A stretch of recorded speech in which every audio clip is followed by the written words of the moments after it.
The incredible events facing the world in the coming months as the year 2000 approaches will cause many to question what lies ahead for the world. A growing fascination with the prophecies regarding events that will transpire in the last days is already causing many to re-examine their view of the world. But the fate of nations is not necessarily the fate of individuals. Those who fully understand what is happening around them and are prepared to meet the challenge have the best chance of surviving the coming events more or less intact.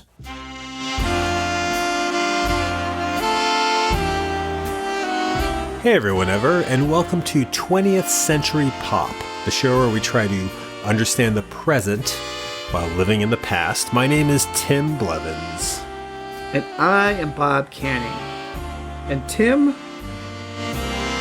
how are you tonight, sir? How am I? Yeah, how you doing? I'm good. Doing all right. I thought I had a better question to ask, and then it just sort of escaped my mind, so I thought I would just politely ask how you are. I feel like we're on the same page. I also thought you'd have a better question to ask. But seeing how we just spoke for 20 minutes, and I kind of displayed in that 20 minutes how I was doing, but I'm doing okay. Thanks. All right. Thanks for running that by me. Good, good. You don't have another question, do you? You don't have something else? How do you think you'll be doing tomorrow? Well, just curious. Yeah, out of curiosity. Have you thought about that? Have you thought about how you're going to be doing tomorrow? Yeah, I think I'm going to look back on tonight and think, boy, that was rough. that was a hard way to start the show, and let's see how we can salvage this for when the episode goes up. That's probably what I'll be thinking. At least how I'll be thinking. How I'll be doing, I'm internally not doing very well, so that'll probably continue. Okay. That's because that's terminal. I see. But yeah. So there you go. There you have it. Well, it's just curious. I was just curious, if you think about what your future holds for you. Just was curious about that. See, that's good. Now I see what Is you're that doing better? now. It's Is that better. a little better? I mean, that works in with the topic a little bit. Versus the other thing, which kind of just made me think that maybe you weren't listening prior to the start of the show when we were catching up. Long-term listeners, Bob and Tim, but anyone else who also might be listening to this. When Bob and we record the show on two different coasts. I'm on the East Coast, you're on the West.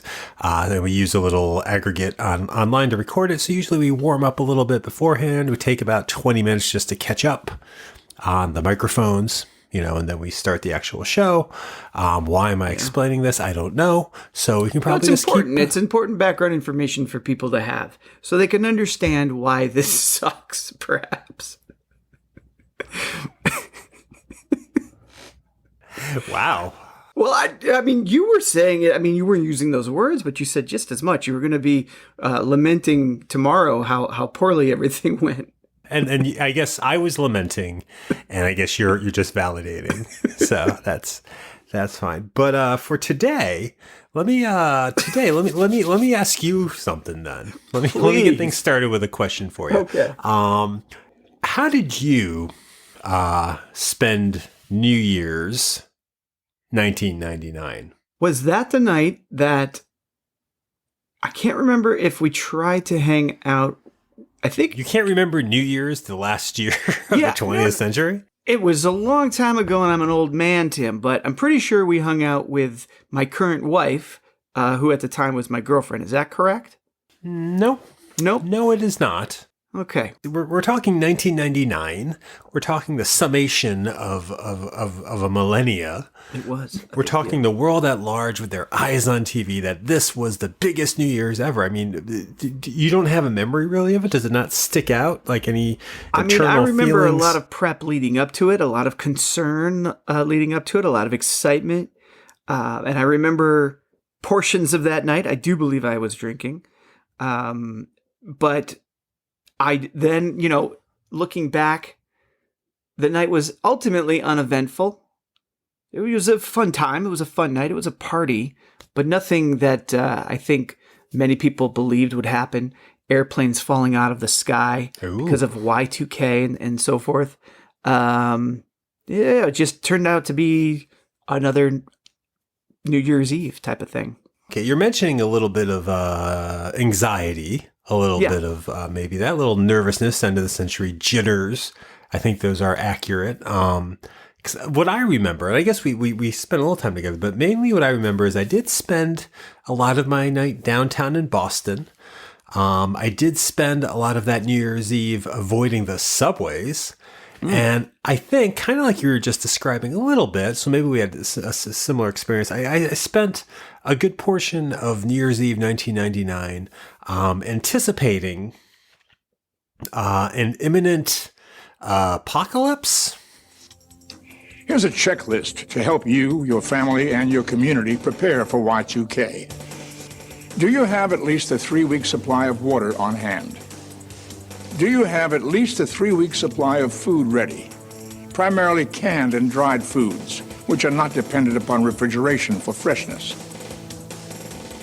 Do you have hard copies of all your important documents, such as bank statements, stocks, assets, birth certificates, and so on? I have a question for you, Tim. Do you have emergency... How convinced independent were lighting, you really? such as flashlights? Like, how much did you honestly believe that? Because we lived together, and we weren't hoarding food. We didn't have stocks of fresh water in the apartment. Probably had some Crystal Pepsi. I don't... Possibly. I was trying to think of a timelier drink than 1988's Crystal Pepsi. We had Fruitopia. We had some Fruitopia, Loads maybe? of Fruitopia. That's a good one, yeah. And I know I was eating lots of Ben and Jerry's. We probably had like 3 or 4 pints of Ben and Jerry's in that So freezer. we were probably set if power was to go That's out. all we needed. But you asked me how much I think it was going to happen? Yeah, because you would think of some, that I've heard of and seen interviews with what I would like to sometimes refer to as nut jobs who have a shelter built and are stocked up and expect it for sure. That next day, all hell is going to break loose, and they're the ones that are going to be prepared, and everyone else is going to suffer. But you didn't. I mean, I'm sure you had that anxiety, but I don't remember you being that kind of stockpile natured sort of fellow. No, but I mean, I didn't have a savings account either. That's true. There was definitely a lot of anxiety that something was going to go wrong on a large scale, that something bigger, something massive, something unlike anything I had experienced before was going to tragically befall the world. And what happened? I think I watched South Park, the movie, with some friends. And then they ran the trains all night, so around 7 in the morning, I hopped on a train and went home. But prior to that, to make this episode at all interesting, you didn't have. I think we differ here, and I know we differ here because when I proposed this topic, you were like, okay. You weren't fearing. You didn't have a sense of the apocalypse. You didn't have the sense of the end times with this. No, I mean, I found it interesting. I at that time was sort of, anything with predictions and possible, I don't even know if you would say, supernatural type things that could occur because it's the turn of the century and because of God knows what could happen. Or if, any sort of, I don't know, just a group of people that decide this means something, and so we're going to do something. I always found that interesting, but I never really felt like it was actually going to be anything as bad as what some were predicting, or so it was interesting, and I would read about it, and I'd find it interesting, and I like the theories, and I would kind of use those theories to kind of come up with little stories and ideas of my own, but it didn't really bug me too much, that turn of the century. It did for me because I spent a lot of my life leading up to it. Something I very much remember from my childhood that I think laid the groundworks for this anticipation and this anxiety was there was a documentary that came out in 1981 entitled The Man Who Saw Tomorrow. And it was hosted by Orson Welles. I am a Unicron. and it was a look at the prophecies, the predictions, and what was supposedly left of the guesswork of the famous soothsayer Nostradamus. And it was a big screen documentary. It played in the theaters. I wouldn't have seen it when it came out. I probably saw it 3 or 4 years later. I remember seeing it on like a Sunday afternoon. I was probably in elementary school flipping around some channels and it was on, and I watched part of it. And there's a segment, so it introduced me to this idea of someone who supposedly predicted things. And are you familiar with Nostradamus? Do you know a little bit about him? Yeah, a little bit. I know How? that he... Like how have you heard of him? Mostly from like those specials, I think, that were on Fox and maybe in syndication, that would be those supernatural specials. I don't know if I've seen that particular documentary, but I've certainly seen segments of those types of shows, Mysteries of the Unknown or whatever, that would talk about his predictions and correlate. Okay, here's what he said in one of his quatrains, and here's what happened, and here's how they correlate, and the colors he mentioned are the colors here, and the name he mentioned is very close to this person's name, that sort of thing. What I remember from this documentary, and again, it's Orson Welles. I am a Unicron. And towards the end of the special, he began talking about, I believe it's referred to as Quatrain 97. In the year 1999 and 7 months, from the sky will come the great king of terror. He will bring back to life the king of the Mongols.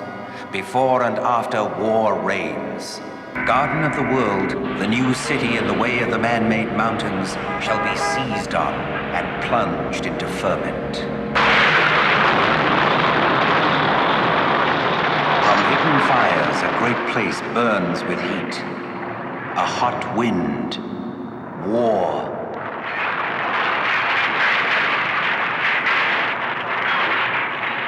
The great city will soon be quite deserted.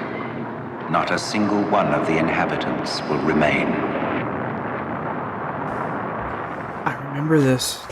Wasn't like the 45 degrees, like the latitude or longitude or something? Yeah, people are interpreting this to mean New York. People are interpreting this to mean 1999. So this got into my head, because there I was, not even 10 probably, sitting there watching this documentary.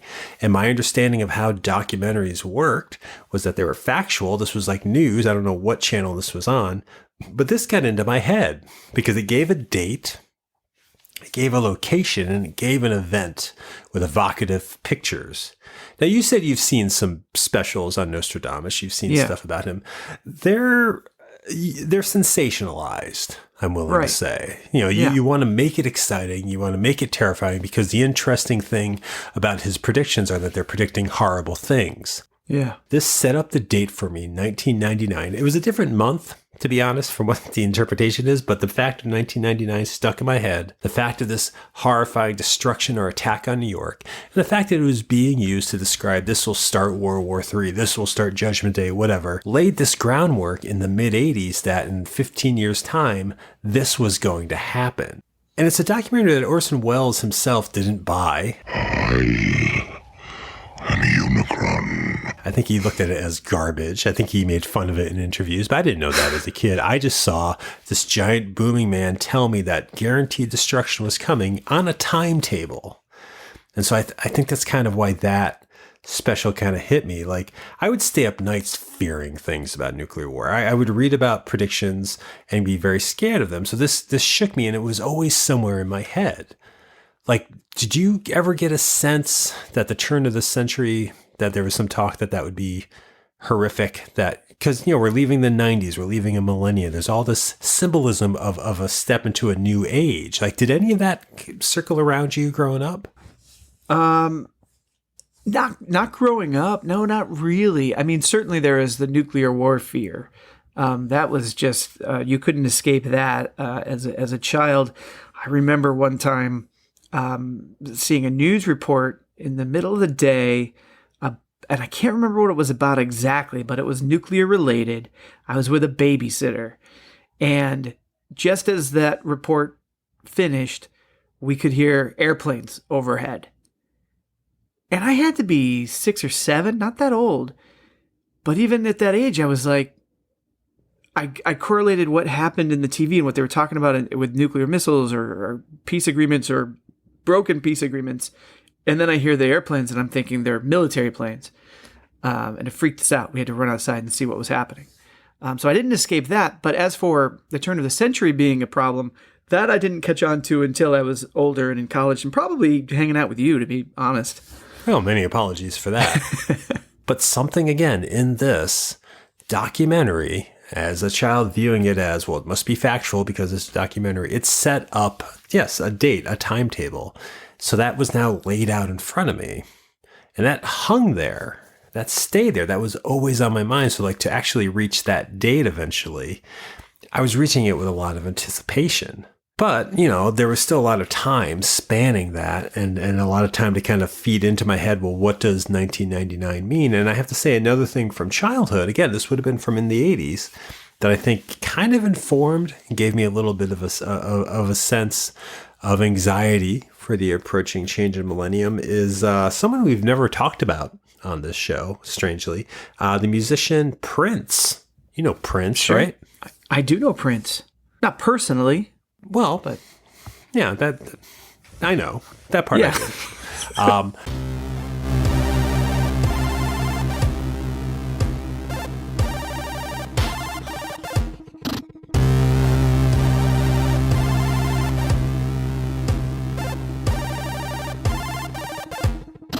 So Prince had a 1982 album called 1999.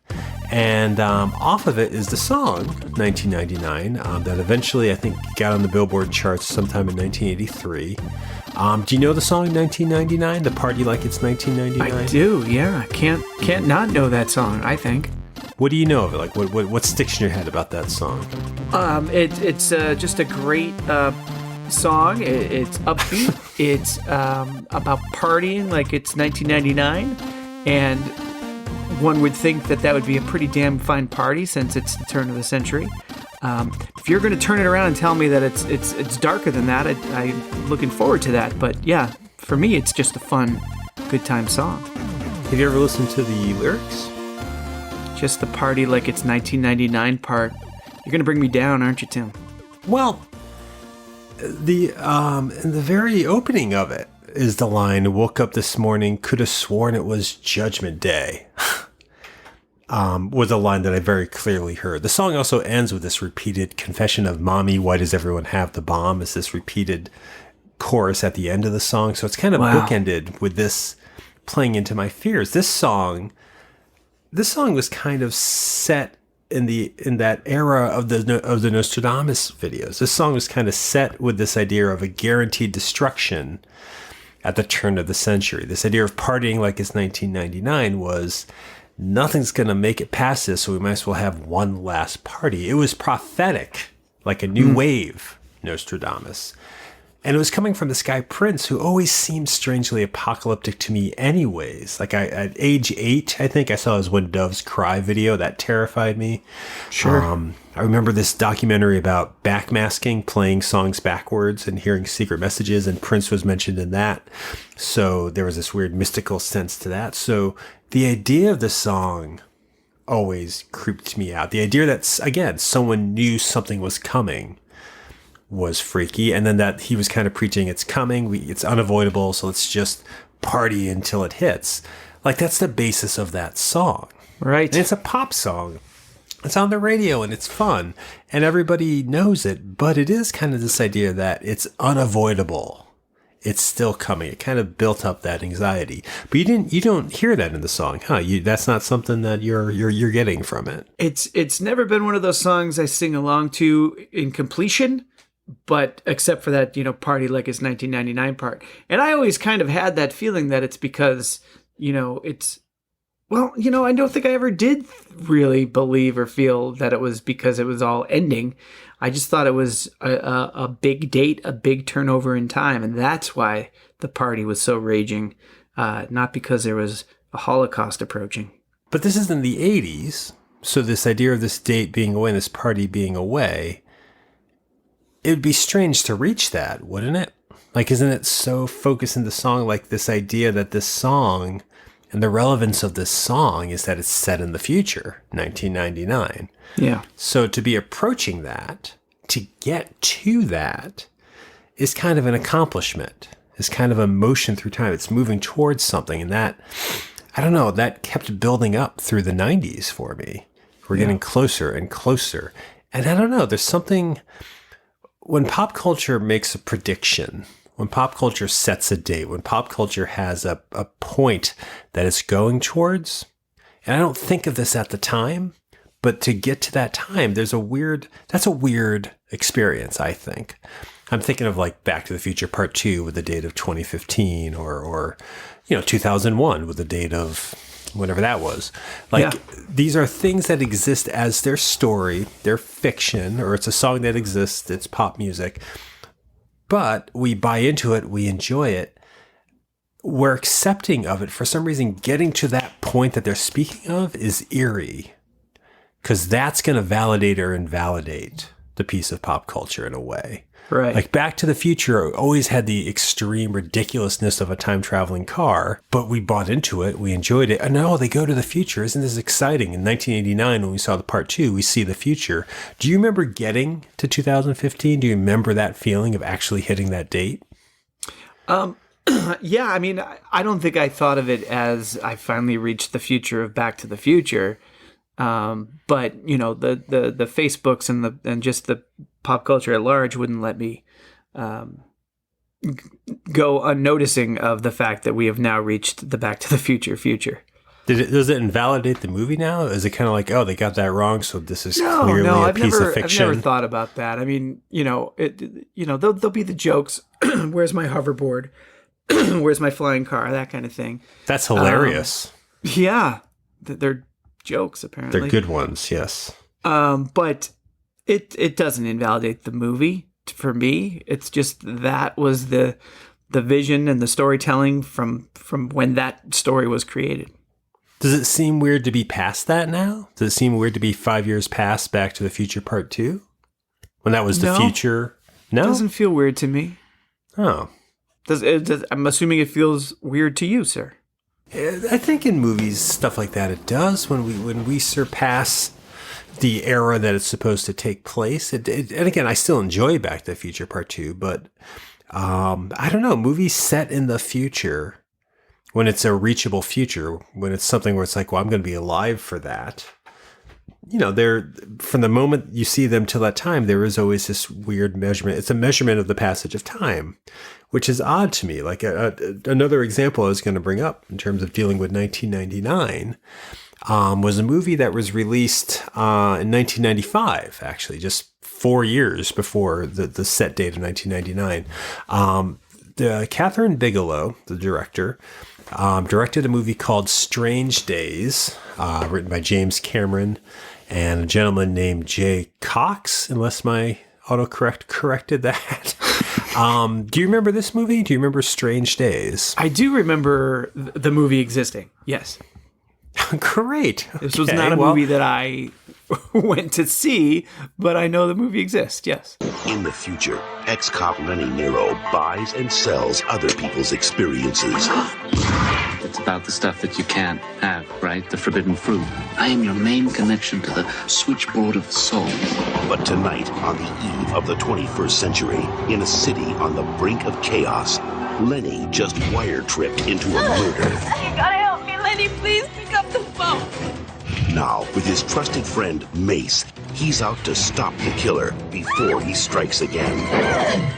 No more games. Whatever's going on, you have to get out of here now. It's the dark end of the street. How do you like it now? You don't know how high up the food chain this thing goes. Give us the tape right now. It's a setup. This conspiracy paranoia. The issue isn't whether you're paranoid, Lenin. The issue is whether you're paranoid enough. This tape is a lightning bolt from God. I remember watching this movie because it's a fun movie. It's a cool sci-fi movie. And once again, like the Prince song and like the Nostradamus documentary, it's a movie that picked the date of 1999 to focus on. And since it was coming out in 1995, this one was kind of the first time that I really felt like we were approaching the 21st century. This was the time we were in college. I was like, wait, 1999, that is only 4 years away. You know, it's going to be a different century. It's going to be this new era. And this movie and all of its anxiety towards that kind of melded into my own place, because that was making me think that it was pretty close. It had always seemed a little further away, 2099. But this, it was only 4 years, but because this movie was out, and because it would probably have more to talk about if we had both seen it, this was kind of when I started really feeling that anxiety of, we're approaching this era, we're approaching this period. But you didn't have that, huh? You weren't starting your night. We were in college, so you weren't looking ahead with dread. You've already said that. Yeah, no, not to that degree. I was certainly interested in the theories and the myths and whatnot. But clearly I wasn't interested in that type of pop culture entertainment either, because I had no desire to see Strange Days when it came out. And yeah, I didn't have that anxiety. Do you ever have anxiety about the future? Do you live in fear of the future? I do. I live in fear of my own personal future. I have anxiety over my life and my job and my children and my wife. So what stokes, like, you have an anxiety for you, for your immediate future? Like what is this, like, anxiety? What is that you're feeling? I think I'm feeling, well, the fact that I now have a family, it makes me responsible for their well-being. And so I worry, I have an anxiety over making sure that everything is going well for them. And so that's what really stokes that, is just that personal connection for them and their future, and my worry about that. I've thought about this before, like, if I didn't have them, my wife and children, I don't think I would have this anxiety, because I wouldn't be so concerned about my own well-being, because I figure I'm able to handle that. What kind of anxiety did you have when we were in college, or did you have any? What was 90s anxiety for you? I think my anxiety was still kind of a personal anxiety, and I guess that is how I would describe it. It's like, what job am I going to get after college? Am I going to get a job? What do I do if I don't get a job? What happens? If I run out of money? I moved out to LA and I didn't get a great job right away. What am I going to do next? So I've had that kind of anxiety. But nothing on a global scale? You've ever feared for the earth, feared for the planet? I mean, I more so have in the last decade or so, yes. But in a realistic way, in that it's, climate change, democracy crumbling, that sort of thing, and not necessarily predictions of the rising of the Antichrist or anything like that. But doesn't that tie into, or can't that tie into this? I mean, the crumbling of democracy that you could find. I mean, again, a lot of this stuff, to speak of Nostradamus or religions, they're metaphors, they're symbolism, they're wordings. So this idea of the Antichrist, but just a feel of an apocalypse, of a massive change, of Armageddon, of that final change, the Battle of Megiddo and all of that. That is a sweeping, overwhelming feeling that I used to feel all the time. And so you didn't have end time anxiety. You didn't have that. No, not really. I mean, I would have it, and I would maybe, have chills, and it would linger for a day or two if we saw one of those specials, or if you were discussing, the quatrains, or if we were watching something that alluded to that, or the news report about Y2K or something. Well, that's something. Why don't we talk about that? Y2K. What was that? See, now Y2K to me seemed more realistic. This was something that was, and I don't know the full details of Y2K. I've got like the cliff notes, I guess. Essentially, computers were programmed in a way that they used some shortcuts back in the 60s and 70s when computers, or maybe even earlier than that, when computers were being created and utilized. The shortcuts with dates. And so not anticipating when we turn over to the 2000s that the date calculations wouldn't render correctly in the systems, and nobody really knew what would happen when that date clicked over. Would some shut down? Would just everything get wiped and erased? Would all the things that we've come to computerize suddenly not be functioning? And that to me seemed like something that could possibly happen. Nobody seemed to know. And so there were all sorts of precautions put in place and reprogramming that was being done up to the last minute from what I remember. And so that seemed like a real type of thing to fear. Like that's an unknown that is tangible, at least. The Millennium Bug, they call it. Yeah, that's what it was called. I think there are individual banks that will probably go bankrupt. There are individual credit unions that will disappear over this issue. We get people who email us and say, I'm a Y2K fixer at a major bank. And every time we try it, it crashes. There are medical machines that will fail in ICU units. What we're finding are computer programs that don't work. The hospital's revenue stream may stop, just dead stop. Some people will die. Not doing anything about the Y2K problem could lead to failure of up to 330,000 small businesses. You know, things just kind of topple over one after the other. We're talking about a loss of a way of life, our dependence on this uninterrupted life in which the energy grid supplies a lot of our needs on a daily basis. You're going to see some real dislocation, panic, fear. And the problem globally is worse than it is here. And when did you first hear about this? When did you first become aware that there was this potential for a massive computer crash? I feel like it was after college. Mm-hmm. Do you think it was earlier than that? I didn't hear about it till 1999. Oh yeah, that year. I feel like I heard about it a little earlier than that. Well, they were writing about it as early as 1984. That I found in the Wikipedia article that you're probably quoting. Ironic. Exactly. And I think they were writing about it as early as Animal Farm. So it was something they were aware of. And that was one of the things. Like I remember hearing that. I remember hearing there's some fear that the way computers work are going to fail us when we hit 2000. And the thought that I had, playing into all these other fears, was, well, why would you develop a program to do that?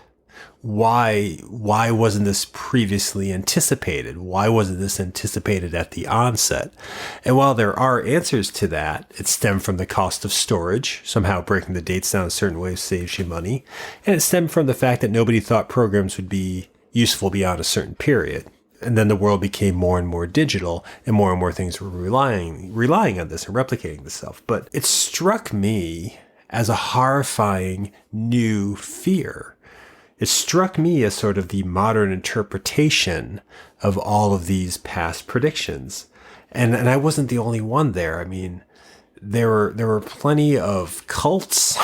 There were plenty of religious leaders. There were plenty of just fringe thought that were looking at this as, well, this was a manufactured glitch intended to bring about some sort of end of the world, There was an idea that public utilities would crash, gas and electric would falter. You were saying at the beginning, airplanes falling out of the sky because something with their flight systems were off. All of this supposedly happening when the dates went from 99 to 2000. That was around the time electronic banking was getting bigger. I remember thinking, well, electronic banking could crash. And even if it's only down for a couple of minutes, while it's down, they're going to get in there. They're going to change our records, change our social security numbers, change our finances. Like I was getting really paranoid that there was the secret government. Well, I wonder if we are truly that dependent. And I sort of imagine that we are. Every single function of government is computer controlled. Most of them have this problem. I mean, I could go on and mention every alphabet agency. My God, NSA, CIA, they'll fall apart along with Social Security, along with the Veterans Administration, and checks will go out. And I guess the question is, what happens to the money? Is some kind of enormous heist of the whole human race?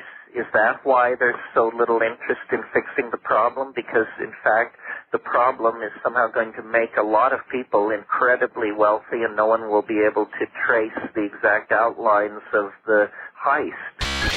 It's preposterous, but it played into this fervor of this was manipulated. This is such an obvious fault in a computer system. And the world, at least my world, was just starting to rely on computers. I probably had just discovered what Amazon was. I probably just discovered that you could look stuff up that way. And so this idea that we could be doomed by this, unfortunately, in 1999, it was fun to buy into the idea that it was an inside job. And again, I wasn't the only one to think this. Unfortunately, evangelical Christians took advantage of these fears. Survivalists, the people who stocked their houses with beef jerky. I am Unicron. So there was this massively overthought, over-exaggerated, over-expounded upon fear that this was how it was going to happen. Because it was a new technology. It was this idea that this technology was new. This is why it was put in place. And that was this thought that I had, not entirely rationally, because I think it's fun to believe in these things, but there was this idea that we could be befallen by this. And they called it the Millennium Bug. They called it Y2K. It made covers of magazines. There was actual panic about this. I don't know how much of it we saw, but there was legitimate panic to something like this. Yeah. And that also amounted to nothing, right? Well, I think I had to reset the date on my Windows 95 and card a disk. Yeah, there wasn't much damage from it. It was sort of a letdown. It wasn't the sci-fi thing I'd hoped it to be. Now, did you want there to be an event? Did you want there to be something that happened? As much as you were being anxious and worried about it, did you also kind of want something to happen? Of course not. I'm not a survivalist. I'm also not religious. I didn't think it was a wrath of God, but no, I didn't want it to actually happen. Yeah. But there is some sort of a fascination, and I think it's a pop culture fascination with this turn of the century apocalypse. You know, it was a sci-fi thing for me. You know, it was my chance to live the X-Files out, you know. It was this thing that I knew something that somebody else didn't know. Something bad was going down, you know. It was just, there had been all this anticipation. There had been almost 2 decades of buildup for me. And then, 2 millennia buildup for the rest of the world. It was just this thought that, how could it not be this massive thing? How could it not be apocalyptic? There's been all this anxiety, all this anticipation that has to be for something, right? And it had built up at such a steady pace. The way the mind could work, I got to play around with the pop culture that was exciting. Reading Grant Morrison's work, seeing movies like, what's that Will Smith movie with the satellites there, Enemy of the State, like seeing these things where there are forces at work. Like this allowed me to play into that a little bit. It's fun to be part of that story. Right. Or was. Until an actual tragedy hit, just a little over a year later. Right. And that changed things. But yeah, I was let down. It's weird to be let down by the lack of an apocalypse. But it's what happened. I mean, it happened. It happened again in 2012. The end of the Mayan calendar there, the 13th Bactin cycle coming to a close, and this idea that was the measurement of time ending. That was another one where it's like there was this massive long-term measurement towards the end of the world, and then we got to it and got past it. Yeah, and I think you and I both just really enjoy the possibility that there's a greater power at work, perhaps, that there's something mystical and supernatural. Maybe, there are cultures before us, the Mayans, for instance, that just knew things somehow. I think there's talk of alien interaction, and that's how they get to know these things, and that's how these predictions come to be. It's just really cool and interesting to think about that as a possibility. What if?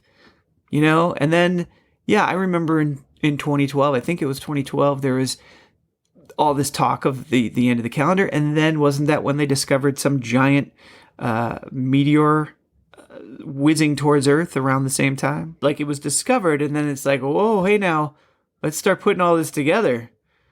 Maybe there is something to this. And it's just fun. I mean, this is just like, when I was a kid, I used to, not really a kid, but a teenager, I worked at a convenience store. And during the downtime, I would pull out the was it Star Magazine or the Inquirer, and there'd be all these World News Report. Yeah, the World News. That's the one, especially, that would just have all these wacky, crazy stories and ideas and creatures and just, you know they're not true, but what if? What if there's just a hint of a possibility of this thing? But what is the need for that? Because here's the thing: that I still don't know entirely where I stand. My belief on UFOs and ghosts. That I'm constantly struggling with that, because is it a real belief or is it a fun belief? But what's the point of getting worked up, of getting the anxiety of actually dreading something based on your little pop culture entertainment? Like the 1999 into 2000 was so stamped with a time of massive change, new century, new millennia, horrible things will happen.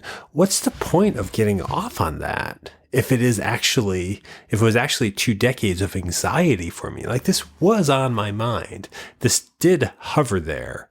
And now it's hard to look back and remember, did I really believe it? Or what were, you asked me, did I believe it? I don't know.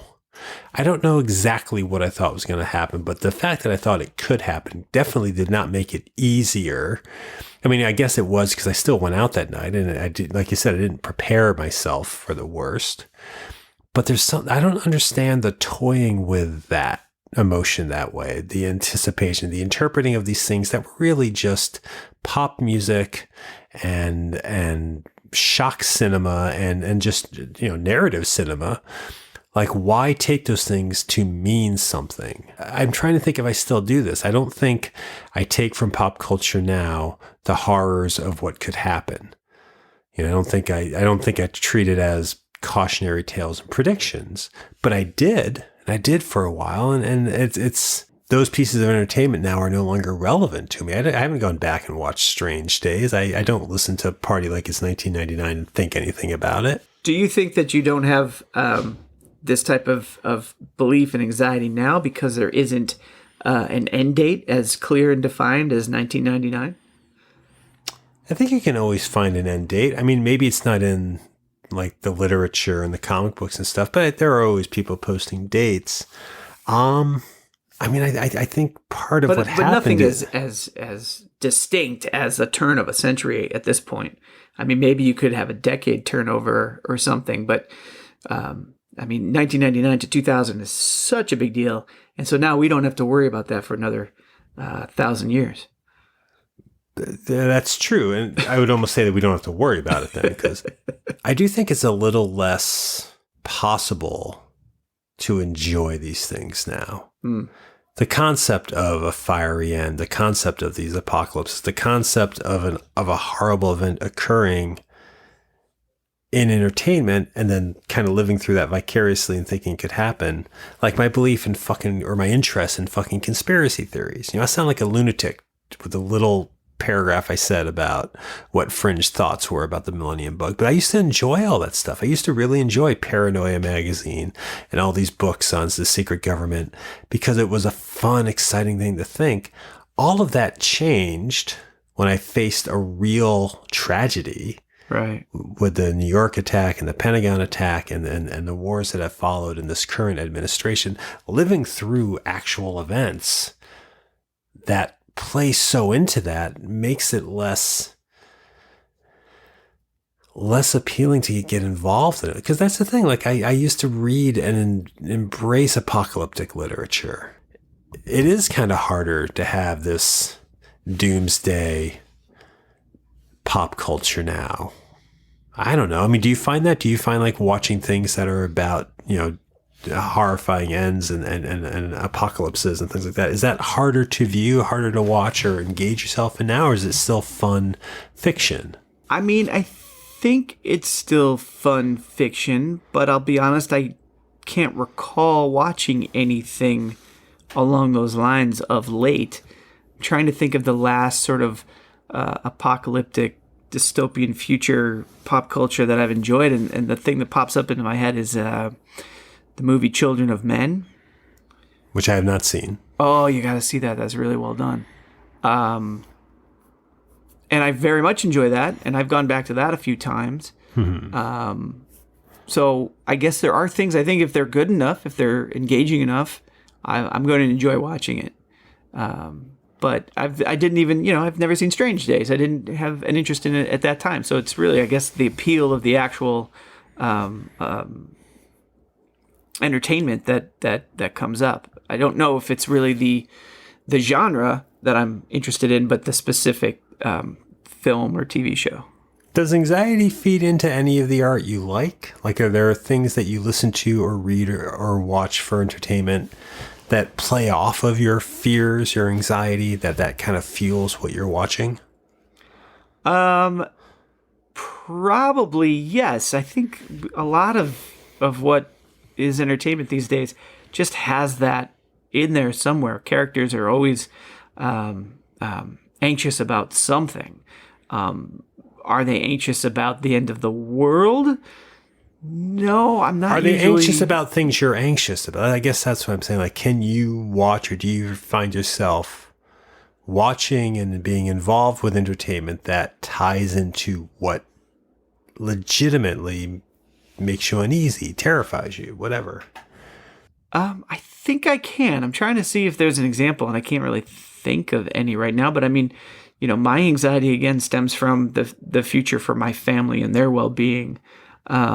And that pops up in all sorts of family dramas and sitcoms. And do you find yourself relating to that differently then? Yeah, I think I do. Yeah, certainly different than I did as a kid.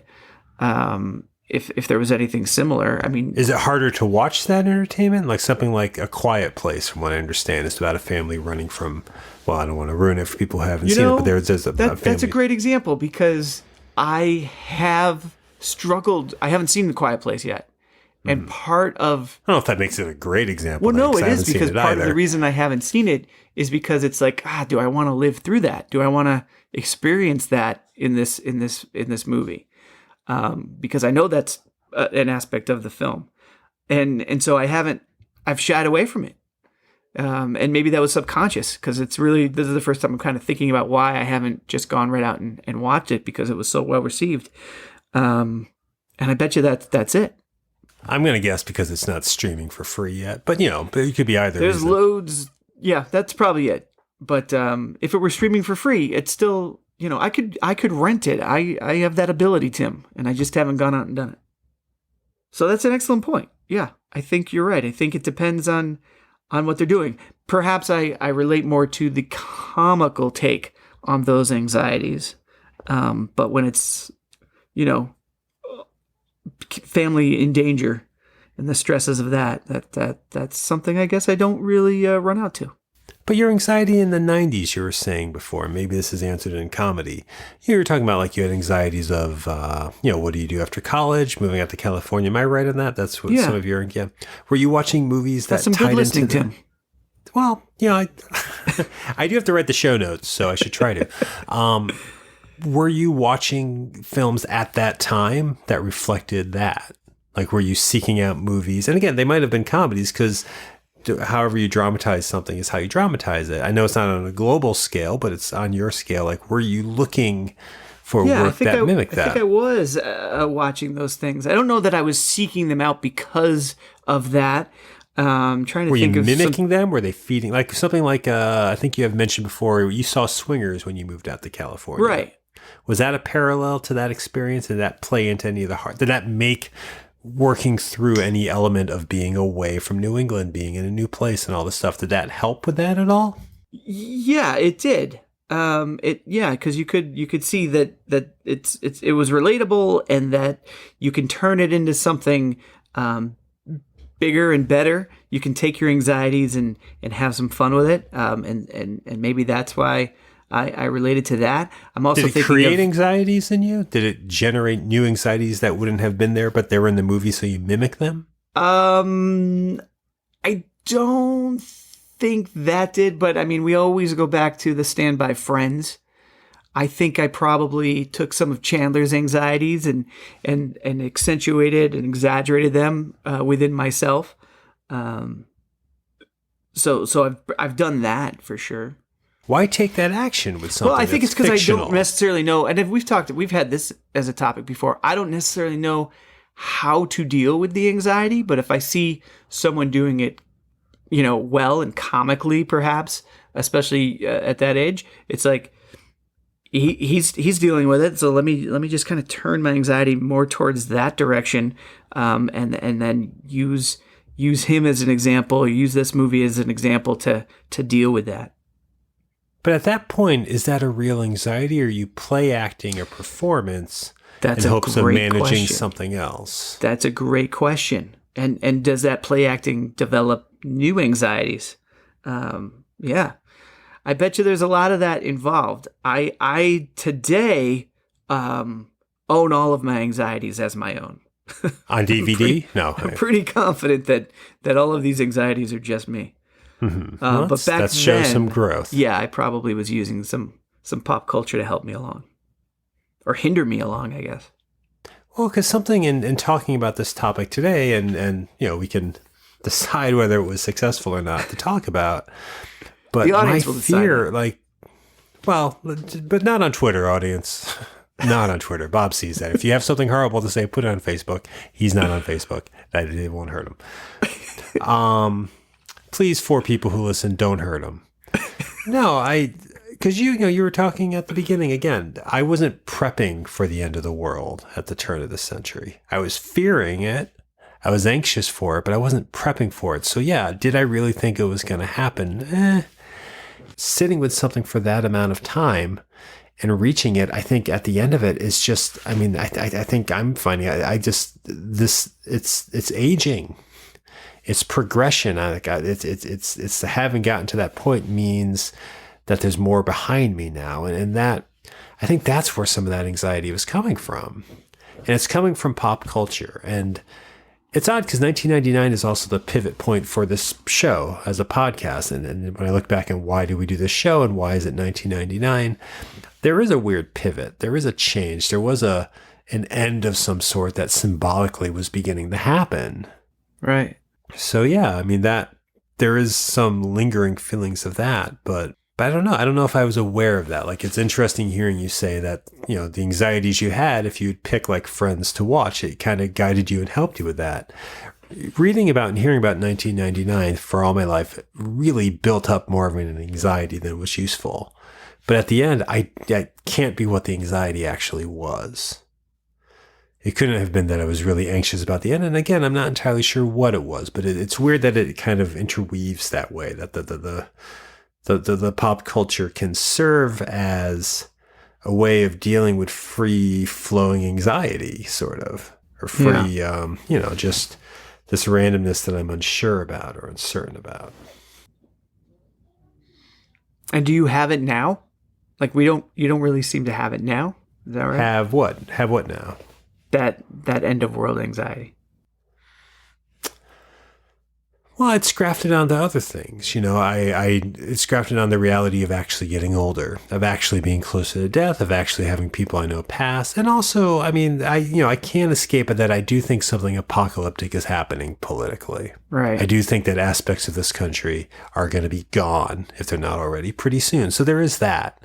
And some of that is teasing, again, the same feeling of go big when you go to the end. So I know that. But yeah, I don't think I'm necessarily obsessed about the concepts of a nuclear war or a wayward planet smacking into our planet.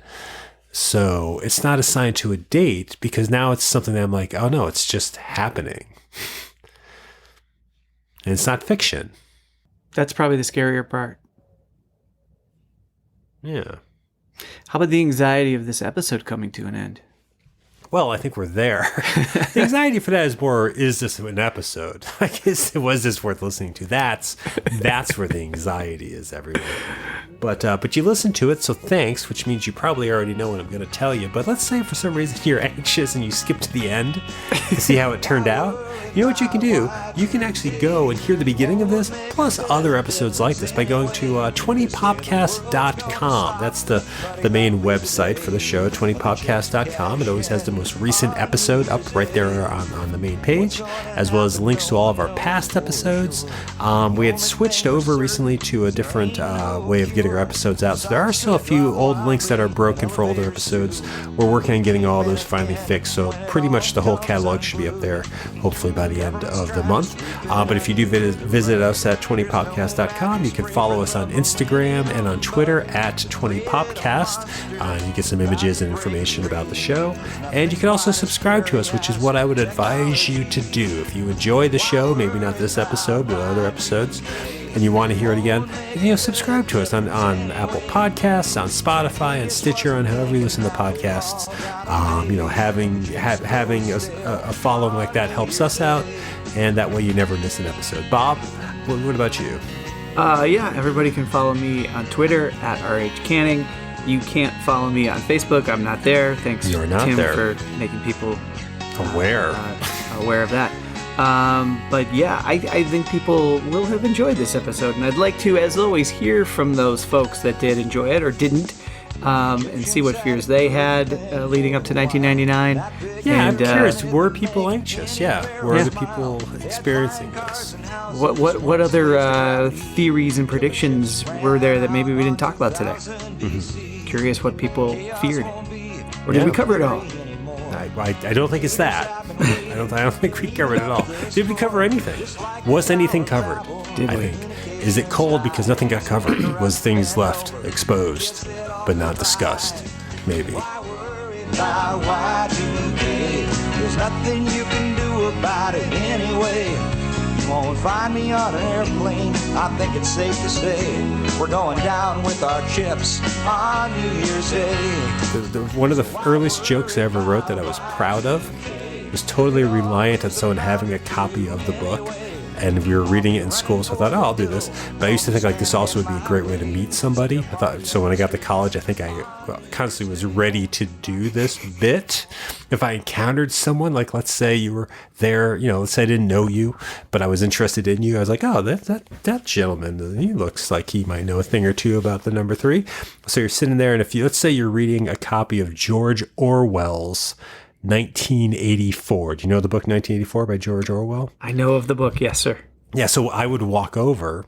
And I wrote this. This was a joke I wrote when I was in high school. I would walk over to you as you're reading, and I'd be like, hey, I don't mean to ruin it for you, but Mondale loses. I was so proud of that I just tried to do it without gore. And I also just tried to relate the story and blew that. But I wrote that. As what I thought was a clever joke. And while I was in high school, where I was like, this is going to be great. And I'm going to meet so many people doing this. I also had another fantasy. I remember walking through the Boston Commons in my first couple weeks there, and I saw this woman walking a gigantic dog. And I thought, wouldn't it be funny if she lost control of the dog? The dog came over and jumped on me and knocked me down like it does in a movie. Started licking me, and she came over. She's like, I'm so sorry. And I remember thinking like, oh, that'd be so funny, because I'd be lying there. I'd be like, oh, no problem. What's the dog's name? Vlad the Impaler, I think is what I thought I would say. Like I used to create and generate these little skits, these clever things to say. No wonder the universe wanted to swat me down in 1999. I'm a waste. Both of those things are true, by the way. Both of those are things I thought were clever, and I just got to make them happen. Oh, and the other one, I remember I was thinking this would be great to really do. Let's say you're with someone and you're with them for a while. Uh-huh. For a while. I'm with someone for a while. Yeah, okay. For a while. And so like you've been together, you're in a couple, they stay the night, you have a nice time, and you roll over and you say to them, hey, did you have gonorrhea before you got in bed? And that night that might, like you gave it to them. Right. Like you gave, or clap. You could do it with a clap. I just wrote that one. Good that stuff. One's new. That one's more apocalyptic than the others, but yeah, I'm going to use that one. It works. Can't wait. Hey, is this, or maybe like something like, hey, is this your clap in my pants? I don't know. I'm trying to think how to do that. Is that a clap in there? Yeah, there's a couple ways I could work that one. I'm going to work on that. Yeah, come back with the results next week or in 2 weeks. Well, I hope I'm in the clear. We'll see what the results are. Good call. All right, yeah, I'll do that. Sure. Sorry, I forgot I had clap Now how can I work? Yeah, I'm going to work on that because I think there's something about having clap to turn the lights out. But I don't know. That will work. That put that together. I can see that. Right. That's. I want to see how that comes out. I want to use that one. So yeah, I'm going to work on that and giving people what they want. More mid-90s douchebag come-ons here on 20th Century Pop. You've got clap, now you do. How about that? AIDS to please. I don't know if that one's really good because you have to know the aim. Yeah. It's my favorite way to end it is to let you keep talking.